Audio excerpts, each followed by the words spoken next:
So, there's been a few delays on this, but I'm finally going to actually talk about Fedora 15 and Gnome 3, or Gnome 3, as I probably should say it, seeing as that's what Miguel says. Yeah, as I say, I've been overdue on this. I've actually been running Fedora 15 for about probably a month now, something like that. It's been a while. I know I've really kicked my heels, At dragged my least you heels on have, this. you have At least I had researched time to it, test it. and you Yeah, at have a least I had feeling time to for test it. it. I would hope so, yeah. So I haven't, it's in a strange kind of twist of fate. I haven't actually got the machine in front of me that I've got Fedora 15 on. It's in the other room. It's on my my main laptop anyway. But yeah, I came to install it, as I say, about a month ago. I installed it from the main image that's on there, the Gnome image, Gnome image that's on there. And I was interested to try out Gnome 3 because, unlike you who tried it a few times before, I hadn't really tried it, and I'd just come from trying Unity, which some of it I liked, a lot of it I didn't. To be honest, probably more of it I didn't like than the bits that I did. And I was kind of expecting to hate Gnome 3 as well, because I just didn't think they would work with the way that my head works. But yeah, so I'll talk about Gnome 3 first. It's probably easier. Yeah, so I actually found that there were some things that I really liked about Gnome 3 that I wasn't expecting.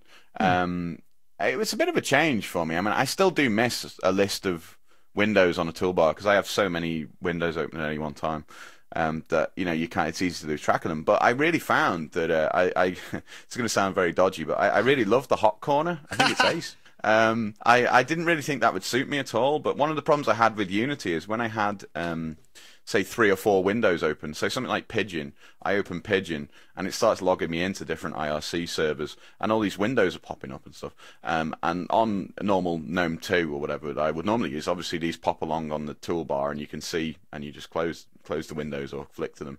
But I found with Unity what it does is group them into so it'll be behind, say, the Pigeon icon. You'll Oh, have I like hate 3 or that. 4 Windows little 7 things. does that as well. Yeah, so you have to go and click over on that to expand it, and then choose the window you want, and it was all very fiddly. And what I found was, well, the effect it uses is the old Compass effect, pretty much. That displays all Well, of it is the Compass. windows. Yeah, it is Compass. Well, it is in Unity. Yeah, I don't know what it is in GNOME 3, but I was just going to say it's the same kind of effect in GNOME 3. Ah, okay. When you go to the hot corner in GNOME 3, as you know, it kind of shows you all of the windows that are currently running. That's Matu.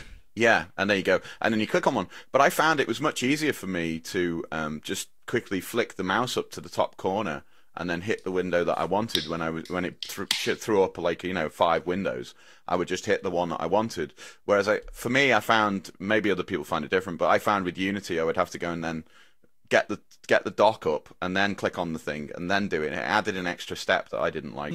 It's a minor gripe, you but I use did the find it slowed me corner down. a lot. I do. I Yeah. actually use the button. You can use the, usually it's the Windows key. The Windows key or the command key or super key it is, isn't it? Yeah, Super key. Meta or whatever. Yeah.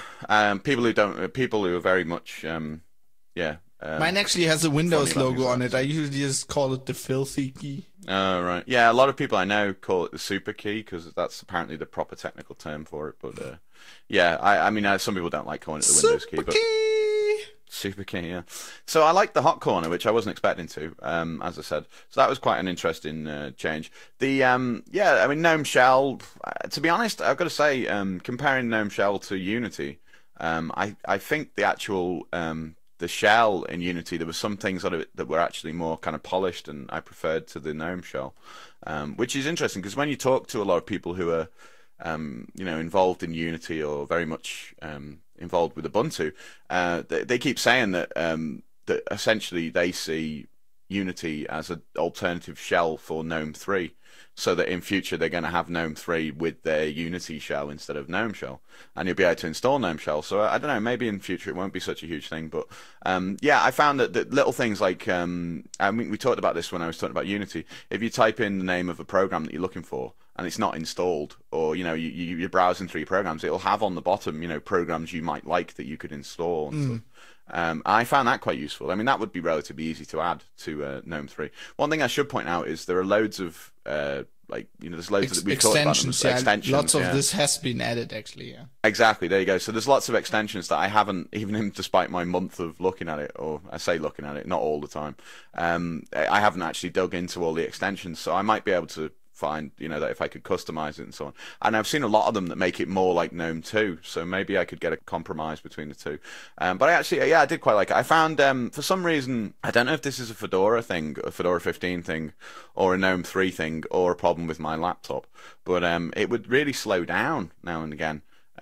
So the display would kind of bog down. Yeah, and I think I've got a feeling... I have that as well right now on Arch. You have that as well? I think okay. they used to work really well when Fedora 15 just came out around that time. And they have started to adding some problems. I think they tried to fix stuff and they probably got something wrong with them. Okay, because that's obviously quite a major thing. I mean, I don't want my machine grinding to a halt while I'm trying to use it.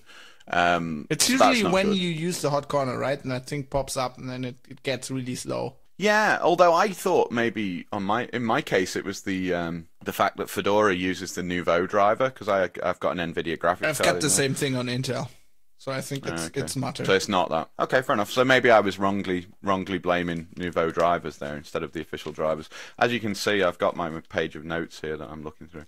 I've got like 4 pages of notes. So I had So GNOME 3, I mean, that's not really an in-depth review at all, but I actually, for my personal use, I found it easier to get used to than Unity. I don't know whether I'd choose it as my main desktop. It would be higher in my list than Unity, but I think there are good things about each. I actually quite like GNOME 3. I think it's developing quite well, and I think we've said this before, but I think they should, rather than trying to be kind of closed and whatever, well, they're not closed, but you know what I mean, rather than trying to lay down the law, they should embrace the extensions. Because if you can make it into what you want and each distro can customize it just enough to have what they want for their UI, then it makes the whole basis for this GNOME, and surely their goal is to spread GNOME 3. So if they make it easier to customize for people, surely that would spread GNOME 3 for, I don't know, I more think, than it the Red Hat desktop team has some issues there.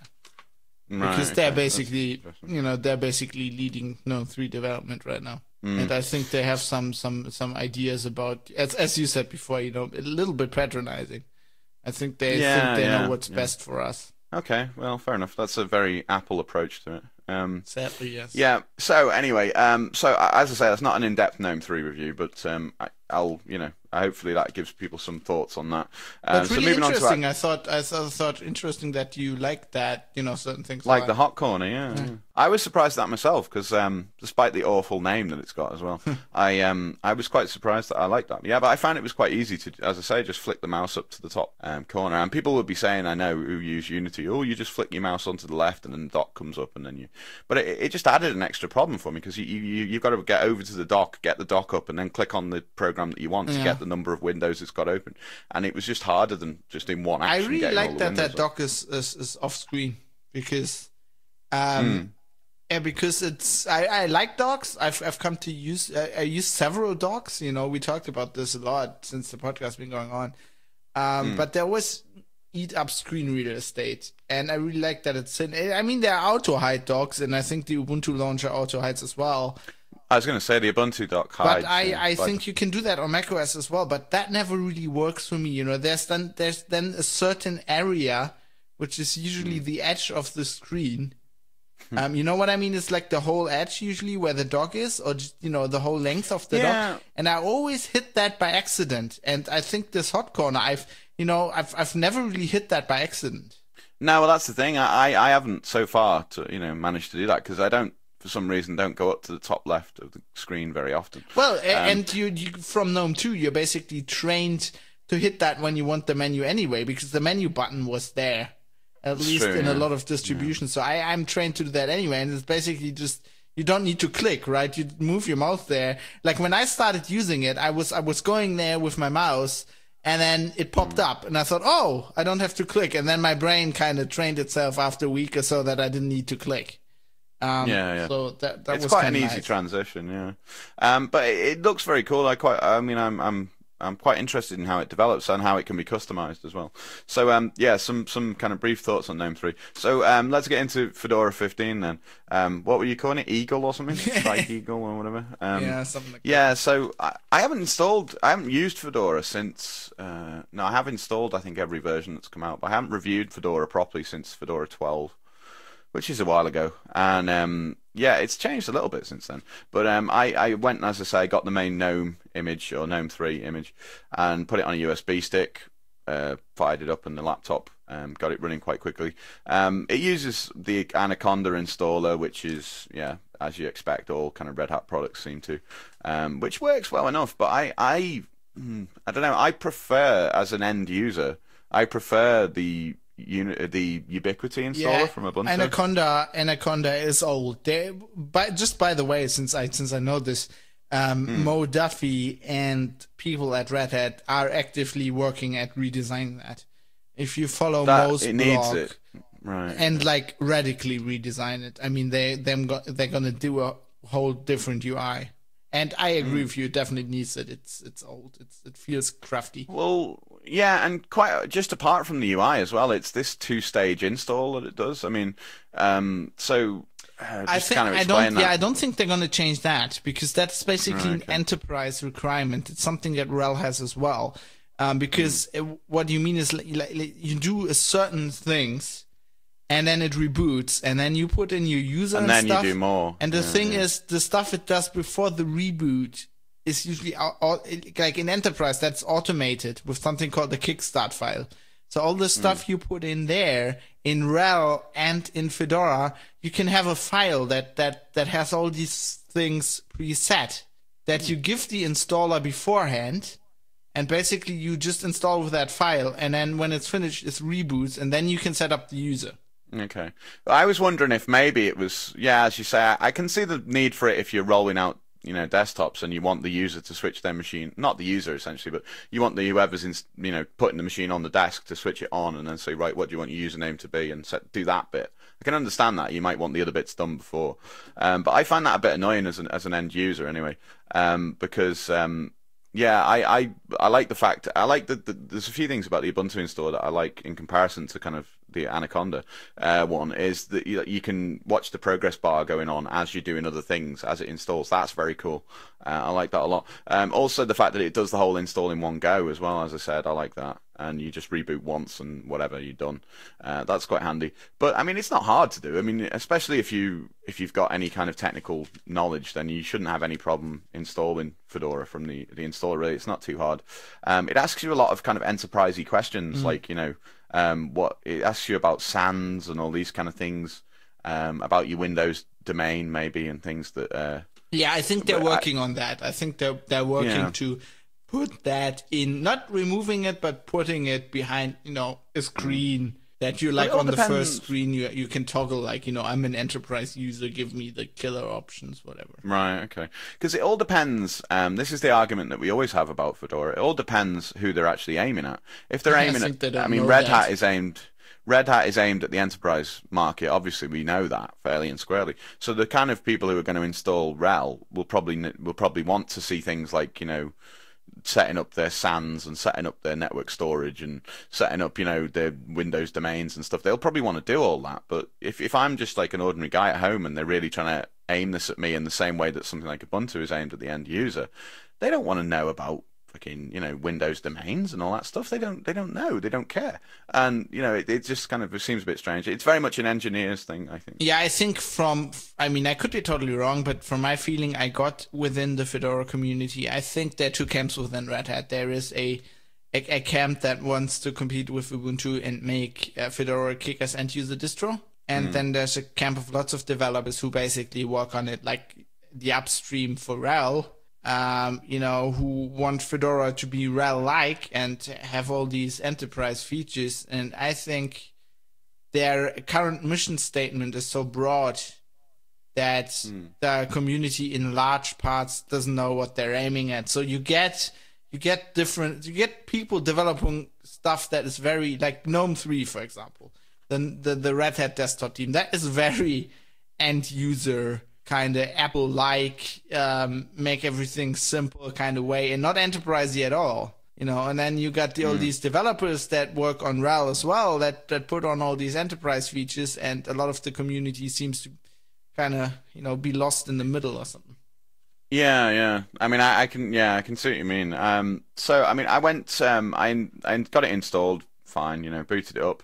into Gnome 3. I was quite enjoying exploring Gnome 3, and then of course it pops up saying you've got a number of updates that are due, because I think the image I installed from wasn't, you know, the absolute latest one. I probably downloaded it and then waited 2 weeks before I actually installed it. But it told me I had you know, I think 600 megabytes worth of updates or something, 500 megabytes worth of updates. So, you know, I click, okay, great. I click it and say do the updates, put in my password, and then immediately I get broken, this isn't going to work. And I keep getting dependency errors and all this kind of stuff. And this is before I've added any custom repos or anything else. This is just straight out of the box. It's broken and it won't update. And that's really, really bad, I think. No matter whether you consider, and I know they don't, but whether you consider yourself a power user distro or a developer distro, anything like that, it's a bit mad when you fire it up and then it doesn't work straight out the box, or at least updates don't work. But thankfully you actually told me how to fix that. I don't know how I would have fixed it if you hadn't told me, because I did look, and I had to do like yum update skip broken, and then it did do the updates. I mean, I downloaded 654 updates. I mean, to be fair, I think a lot of other distros have these problems as well. The problem is that the GUI package manager, the GUI update manager in Fedora doesn't have a way to cope with these errors. The real problem is that it doesn't even show it to you. If you run yum from the command line, it'll spit out error messages that actually help you. It'll actually say, try running with -- skip -- broken.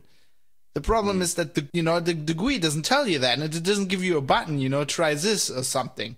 So you have no way of fixing this with your GUI. I mean, this is where Fedora, you know, the roots as a power user distro come in, that they just probably didn't think of that kind of thing, and they haven't fixed that. I think I've mentioned this a lot of times.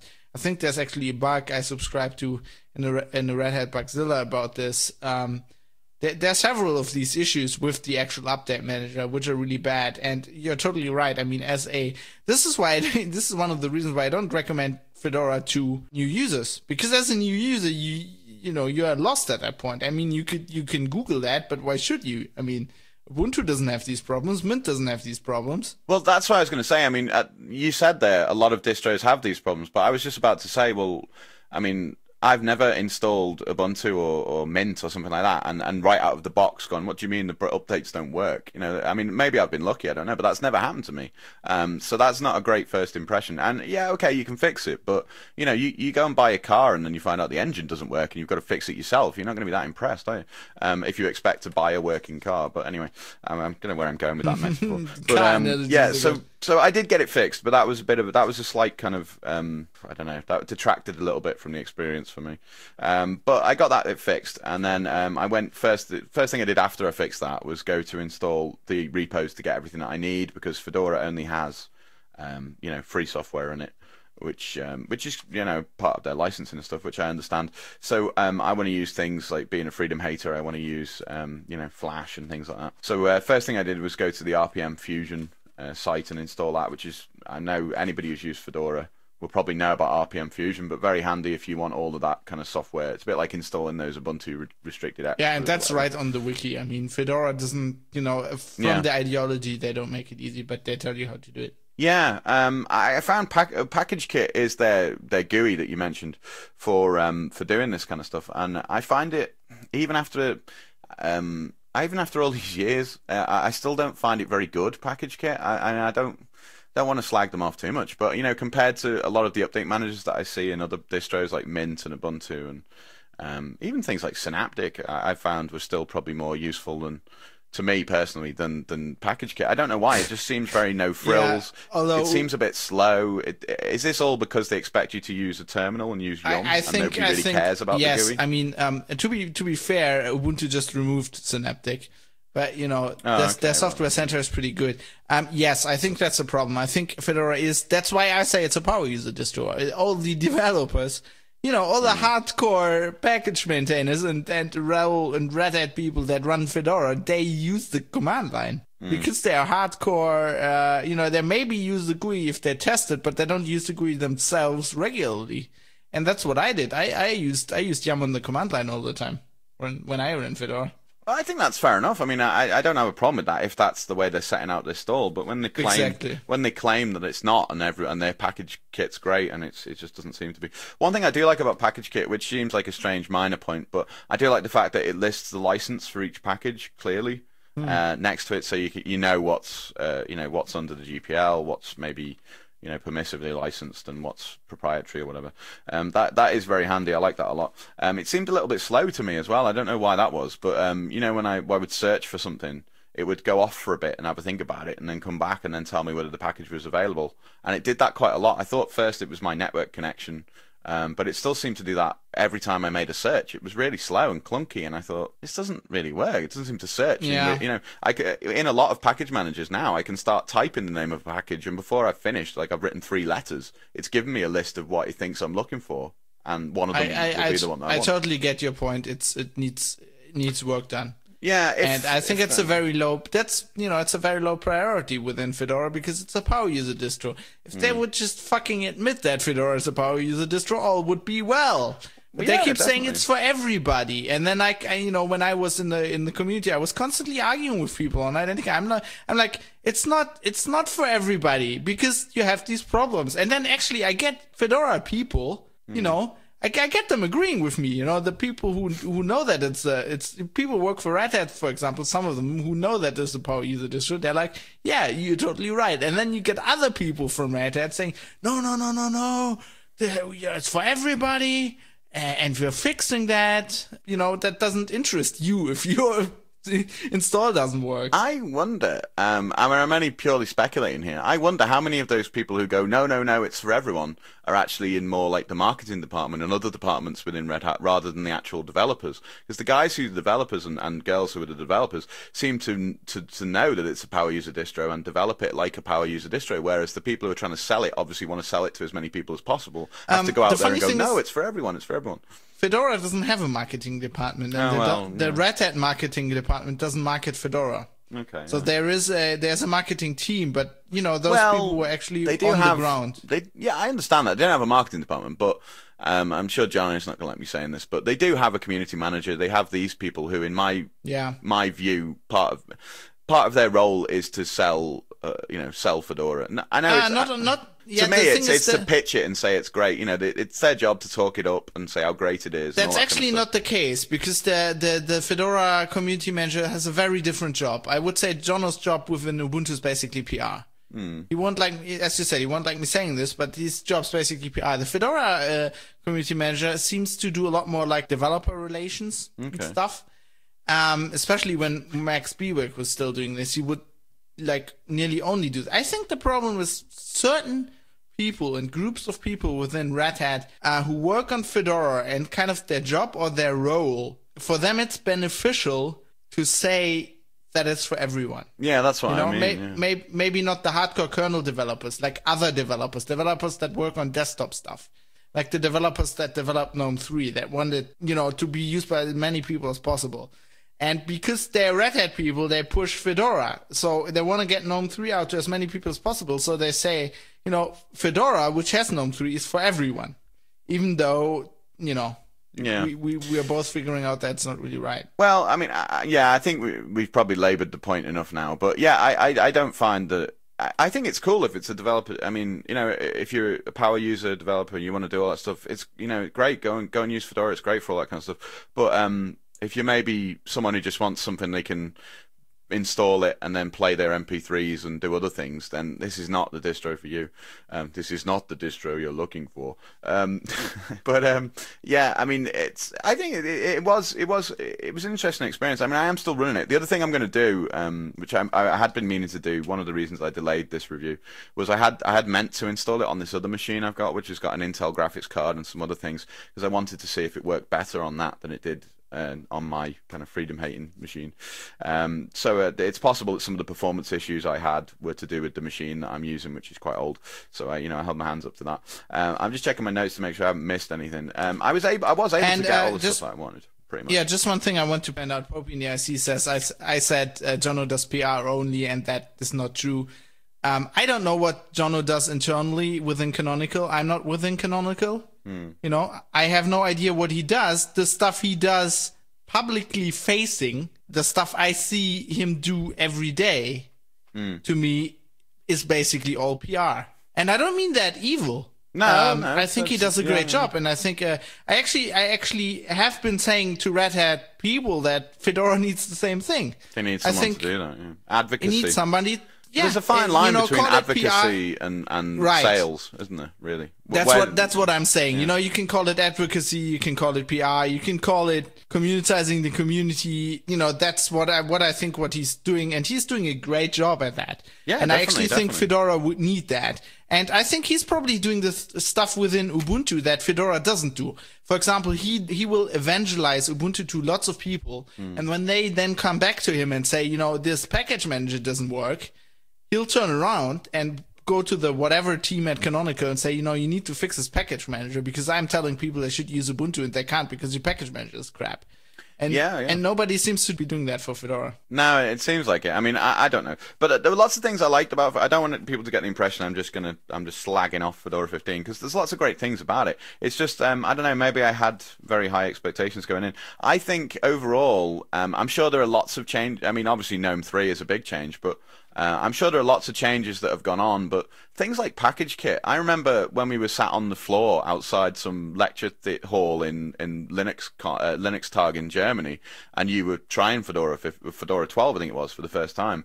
I can remember looking at package kit then, the GUI, and saying, oh yeah, that'll be good in a couple of years when it's developed a bit more. And now I look at it, and it hasn't changed. I mean, I'm sure some things have changed. People will say to me, oh, it has, and they'll point out examples. But to me, I looked at that, and I think, well, that hasn't come any further then, you know, in the last 2 years, and I find that a bit worrying. I'm sure loads of cool stuff's changed behind the scenes and all this kernel stuff that I can't see and all that, but yeah, I don't know, seems a bit strange. But I mean, I think it's got lots of plus points. I would advise people to go and try it. I think if you're certainly if you're a new user and you're not confident on Linux, then try something else first, because this probably isn't the distro for you. Yeah, I totally agree. If you are a little more confident, or you want to put it on another machine maybe, or something that's not your main desktop, or even dual boot it, whatever you want to do, I wouldn't discourage people from trying it, because I think some people will love it and it will fit them much better. And definitely go and try it, because they are doing some cool stuff, and they work close with the upstreams. They've always worked close with like the GNOME upstreams and other upstreams as well. If that's the kind of distro you want, then that's great for that. If you do development, if you do anything like that, it's probably great for that. So that's kind of my main thoughts on this, but I have actually just noticed I'm going to really confuse things now by quickly jumping back to a couple of points I didn't make about GNOME 3 that I've just spotted on my pad. While I said there were some things I liked and some things I didn't. I did like the hot corner. I can't stand that shutdown thing. We've talked about this before. The whole holding down Alt to shut down your machine. I just find that's completely stupid. Yeah, that is totally. I can't understand that at all. The other thing I can't understand is why they don't have maximize and minimize buttons on the windows, on the toolbars. That drove me mad for when I first started using GNOME 3. Why they don't have you have to right click on it and then do maximize, or right click and minimize. I found that really annoying. Can you remember when we talked about it? You know, when I tried to explain this, have you actually tried living without that functionality? How do you mean? Having a separate desktop for every app that I've got open? Yes, I'm now using. I've been using GNOME 3 now for months. And I find I never, I didn't believe this when they said this on the mailing list, when people were complaining that they removed the buttons, right? So, and they said basically, we don't want you to do that, do it the other way with the desktops. And I find I never maximize or minimize Windows anymore. Even now, right now I'm sitting in front of a Linux Mint machine, which has the buttons, and I don't use them. Because I just don't do that. No, that's interesting. I've always thought in the past of myself as someone who uses workspaces a lot and keeps separate things, but I nearly always have more than one thing open in one workspace. So maybe my way of working is and Julian points out. I mean, if you want to maximize Windows, you should drag the bar of the window to the top bar, and then maximize. Okay. I think the thing is, maximizing you should still do. You just shouldn't minimize. Because at the point where you basically minimize the window, you can't find it anymore, because it's, you know what I mean? It's not like... Yeah, well, that's my issue. That's where I get into the issue that there isn't, like on GNOME 2, there isn't a list of the windows, because if you are going to do that... Yeah, right, but that's by design, and that's why they don't... That's why they don't want you to minimize. Although I can see that it's not for everyone, and you know there are extensions to fix that. Although I found I could actually I can kind of live with that very well. Yeah, I don't know. I mean, I did use it full time for a couple of weeks, Gnome 3, and I never felt. I mean, lots of things I liked, as I said, that I didn't expect to. I never quite felt comfortable, but I've got a feeling I could tweak it quite easily with these extensions and make it cool. Another point I can see here on my pad, it says in big letters, "Clock in wrong place." Yeah, I remember when because it's in the middle. It's in the middle, like it yeah. In the middle. Yeah, I don't. But that's a very stupid kind of personal thing. I mean, I know that's not the end of it. And the funny thing is there's an extension for that as well. Exactly, so I'm sure I could move it back to the corner if I wanted to. So anyway, I think we've rat-holed this sufficiently, but... There's just one thing I want, just very quickly. I actually find with them removing those buttons, just one point I want to make clear, because I was very vocal against Ubuntu when they moved the window buttons. Yeah. And I still think they did that for branding, you know, to look different. And I don't think that was actually, you know, because they haven't implemented, they were saying, you know, this is to implement certain features on the other side of the window, which they haven't done. So no, I don't think, so far, no. I think there was no real point behind that. I think the minimize thing is, there's actually a point behind that. There's some real thinking behind that. I do, however, agree that it's not for everyone, and that some people just don't want that. Well, as we said earlier on when we were talking about, I was talking about the extensions and the fact that I believe they should embrace the extensions because it allows people to change the way they do things. It's very much it's very much a my way or the highway approach, you know, and I don't like that. I don't think. Me neither. I used to think that Gnome was a really great open. I still love Gnome. Don't get me wrong. I'll always love Gnome, but I think I used to think they were more open to people being individual and doing what they wanted, whereas now it's kind of like, no, you wear the clothes we tell you to wear. You do things the way we tell you to do them. It's very. And I've never been comfortable with that. So I would probably, just to piss off all the Gnome developers, get as many extensions as I can and fuck about with them, and then probably completely. Yeah, I mean they're working on that. There's Jaspers and PS working on that website and building a real infrastructure that the Gnome 3 team doesn't want. But they won't stop it, and they might not want it, but they can't stop us. We aim to misbehave. What's that quote we always make? The tighter you grip, the more our systems slip through your fingers. It's that kind of whole thing. Anyway, so we've completely rat-holed that, and we've still got a ton of emails to get through, so we should probably move on. But yeah, in short, go and check out Gnome 3, and if you want to go to gnome3.org, you can find it there, or you can go to fedoraproject.org. Obviously, and all these links will be in the show notes if you want to try out Fedora for yourself, and let us know what you think of it. You might find that I was wrong. You might think I was wrong about that. So there you go. Cool. All right, and so